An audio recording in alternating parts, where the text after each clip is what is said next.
Fala pessoal, hoje viemos trazer o resultado operacional do segundo trimestre da WEG, continuando a série que nós vamos fazer aqui no canal, trazendo para vocês todos os relatórios das principais e mais relevantes empresas da nossa bolsa. E hoje, quarta-feira, foi a vez da WEG divulgar os seus resultados, onde ela acabou decepcionando um pouco o mercado. Mas será que foi tão ruim assim? Então, sem enrolação, bora lá ver os resultados dessa gigante do nosso mercado. Bom, aqui nós podemos ver os destaques que a empresa trouxe para nós, que foi uma receita operacional líquida de 10,2 bilhões de reais no segundo TRI de 2025, com aumento de 10,1% ao segundo TRI de 2024 e 1,3% ao primeiro trimestre desse ano. Já o EBITDA atingiu 2,2 bilhões, 6,5% superior ao segundo trimestre de 2024 e 4% superior ao primeiro trimestre de 2025. Já a margem EBITDA foi de 22,1%, com uma queda de 0,8% em relação ao segundo TRI de 2024 e 0,5% menor do que o trimestre anterior, no caso o primeiro TRI de 2025. O retorno sobre o capital investido foi de 32,9% no segundo TRI de 2025, com uma redução de 4,5 pontos em relação ao segundo TRI de 24 e também redução de 0,3% em relação ao primeiro TRI de 25. Porém, essa baixa no ROIC já era esperado porque a empresa reportou no segundo trimestre e no primeiro trimestre do ano passado um não recorrente, por isso que ela ficou com um ROIC muito mais alto. Então, apesar dessa baixa, isso já era algo esperado para a empresa nesse semestre. Aqui a gente tem a mensagem da administração, que eu acho importantíssimo a gente estar trazendo para vocês, porque é a visão da administração da empresa sobre o que aconteceu nesse trimestre para os seus acionistas, onde ela explica o porquê dos pontos fortes e fracos do resultado apresentado hoje. Então, ela diz aqui que conseguiu manter o crescimento e rentabilidade consistente nos negócios, mesmo diante de um cenário político-econômico global marcado por incertezas e alta volatilidade. Continuamos com sólido desempenho nos negócios de ciclo longo voltados à infraestrutura elétrica e transmissão e distribuição, que compensaram a ausência de projetos em geração eólica nesse ano.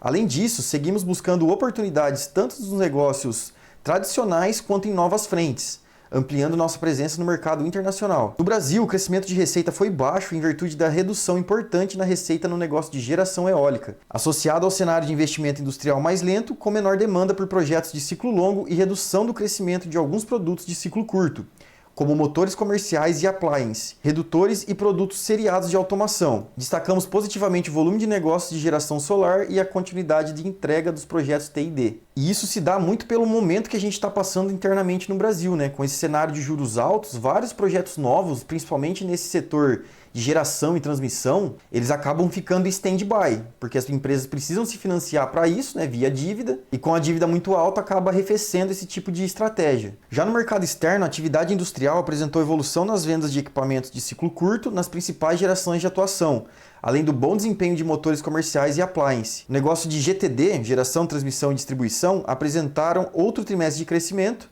fruto do volume de entregas na América do Norte, onde seguimos com nossa estratégia de aumento da capacidade produtiva, nos permitindo aproveitar as oportunidades com os investimentos em infra de energia. Ou seja, a gente vai até ver pelos números ali depois, o mercado interno deu uma segurada nesse trimestre, porém as vendas no mercado externo cresceram bastante, o que acabou equalizando essa baixa no mercado interno e estabilizando com o último trimestre. Continuamos atentos aos riscos e incertezas do mercado, acreditando que nossa visão de longo prazo, flexibilidade financeira e constante busca de eficiência operacional são fundamentais para o crescimento contínuo e sustentável da companhia. Nossa presença de produção global, o portfólio de produtos diversificado e presença em vários segmentos não fundamentais da nossa estratégia de negócio nos permite reagir a mudanças de cenários de forma rápida e mitigar possíveis impactos macroeconômicos. Aqui ela pontua algo que eu comentei até num vídeo que eu vou estar deixando aqui no card, onde a gente analisou a WEG profundamente. A WEG é uma empresa hoje que ela tem uma capilaridade mundial devido à quantidade de fábricas que ela tem espalhada pelo mundo inteiro. Então, quando algo acontece mais direcionado, por exemplo, à economia do Brasil, ela acaba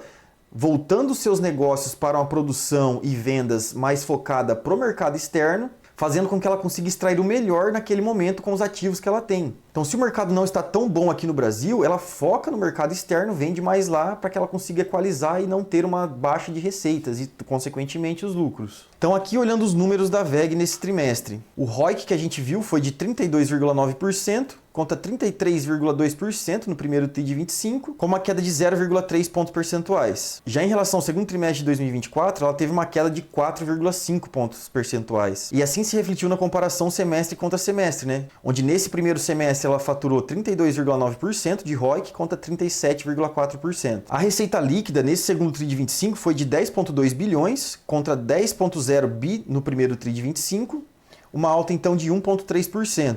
Porém, quando a gente compara no segundo trimestre de 2024, ela conseguiu ter uma alta de 10,1%, o que já é uma alta bem expressiva. E na comparação semestre contra semestre, ela teve uma alta de 17,2%.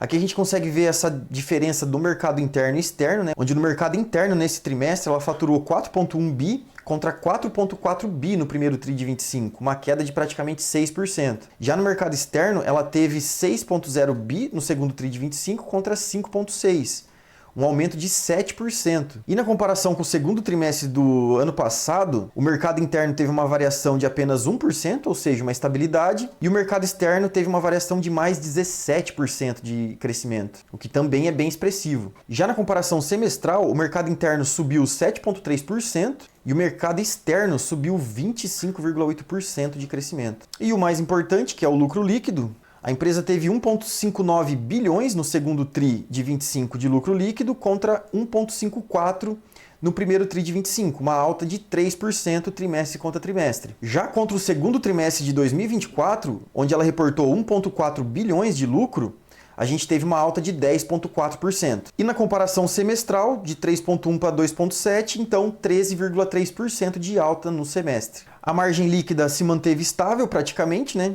Então, tendo uma variação trimestre contra trimestre de 0,3 pontos percentuais, já na comparação anual de 0,1 pontos percentuais e na comparação semestral de menos 0,5%. O que mostra pra gente que a WEG ela é uma empresa de margens muito altas e principalmente está conseguindo manter as suas margens muito altas dessa maneira, indicando que ela é uma empresa que tem bastante vantagem competitiva dentro do setor de que ela atua. Aqui no EBITDA, 2,2 bi contra 2,1 bi, uma alta de 4%.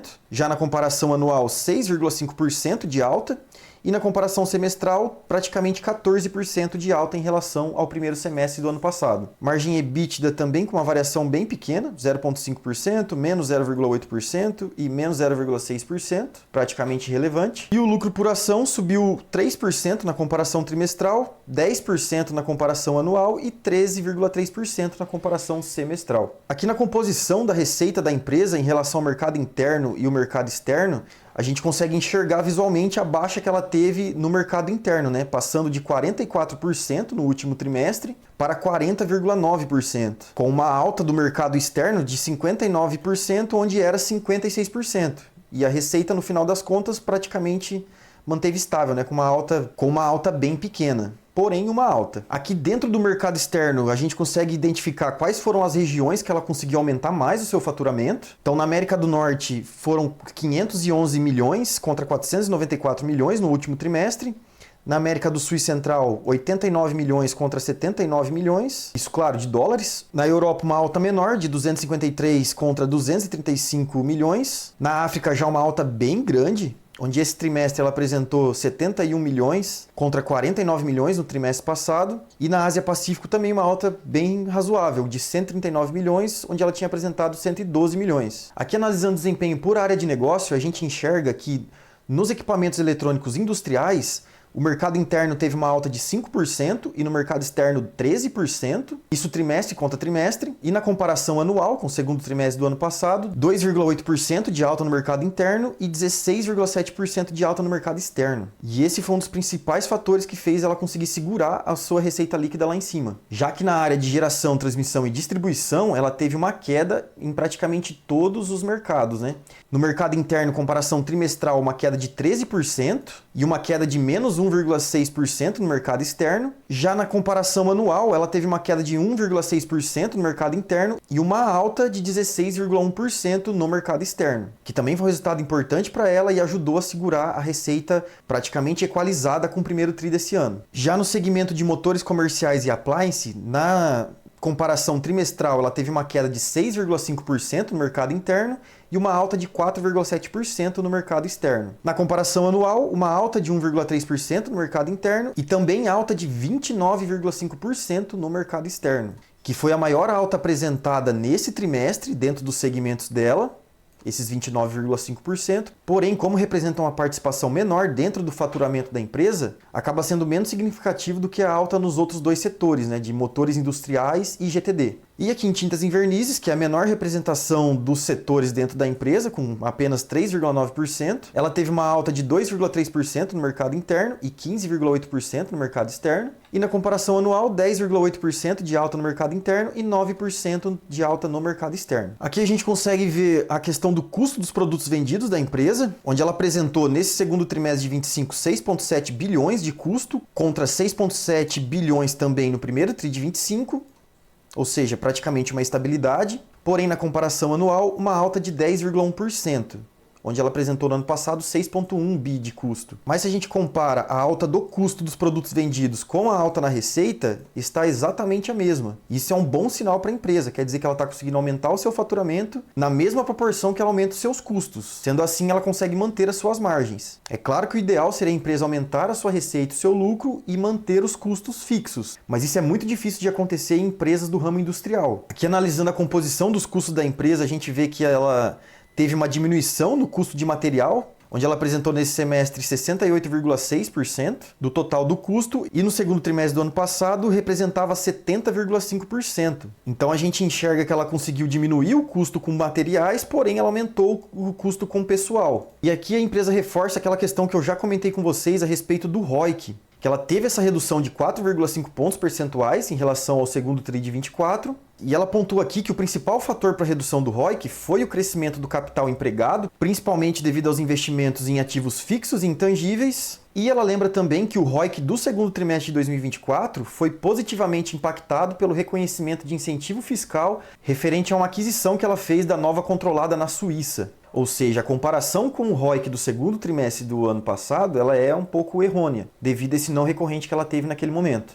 E aqui finalizando com os proventos da WEG, que não é o foco dela, né, pagar dividendos, mas é interessante a gente trazer também, devido ao crescimento que ela tem também dentro dos seus dividendos, em que ela teve uma distribuição total, somando juros sobre capital próprio e dividendos, de 1,4 bilhões no primeiro semestre de 2025, contra 1,29 bilhões no primeiro semestre de 2024. Uma alta, então, de 12,4% em relação ao que ela distribuiu de dividendos no ano passado. Com uma taxa de payout no primeiro semestre desse ano de 46,3% contra 46,7% no primeiro semestre do ano passado, seguindo em linha com o que ela propõe pagar para os seus acionistas, que é em torno de 50% do lucro líquido. Dando uma olhadinha rápida aqui na cotação de WEG, ela abriu o dia de hoje caindo bastante. Então, nesse momento, ela está caindo 4,94% em relação ao preço de fechamento de ontem. E isso nos mostra que o mercado ele entendeu como negativo os resultados apresentados por ela. Isso vai muito em linha com o que eu trouxe no vídeo sobre a WEG que a gente fez na semana passada, em que a WEG ela é praticamente precificada à perfeição. E sempre que ela demonstra um resultado um pouco abaixo do que a expectativa que o mercado está esperando para ela, o mercado acaba reagindo bem negativamente e apresentando essas quedas que a gente está vendo. Então, nesse ano que o Brasil está apresentando esse momento de juros mais altos e esfriamento da nossa economia, é muito provável que a WEG não vá crescer igual ela cresceu nos últimos anos, pelo menos na representação dentro da receita dela referente ao mercado interno, né? Porém, a gente vê que no mercado externo ela está conseguindo crescer bem ainda. E assim que o Brasil começar a melhorar e ter uma queda da nossa taxa de juros, ela vai conseguir aumentar o seu faturamento também aqui dentro do Brasil e vai voltar a ter o crescimento que ela detinha nos anos passados. Assim eu acredito. Bom, isso é o normal de acontecer com empresas de alto crescimento, pois as expectativas do mercado estão sempre na manutenção desse crescimento contínuo desse tipo de empresa. E sempre que ela apresenta um crescimento não tão bom quanto o que estava sendo aguardado, essas quedas acontecem. Isso é totalmente normal. Mas é nesses momentos que a gente consegue fazer aquisição de boas empresas com valor um pouco mais baixo. Eu, inclusive, aumentei um pouco a minha posição em WEG no dia de hoje com essa queda que ela apresentou abaixo dos R$40. E se você quiser ver mais algumas empresas com bom potencial de crescimento para sua carteira, vou estar deixando esse vídeo aqui. Se você chegou até aqui e esse vídeo te trouxe alguma informação relevante, te peço encarecidamente, deixa um joinha e já se inscreva aqui para que você acompanhe todos os resultados trimestrais das empresas mais relevantes da nossa bolsa. Eu fico por aqui, até o próximo vídeo e valeu!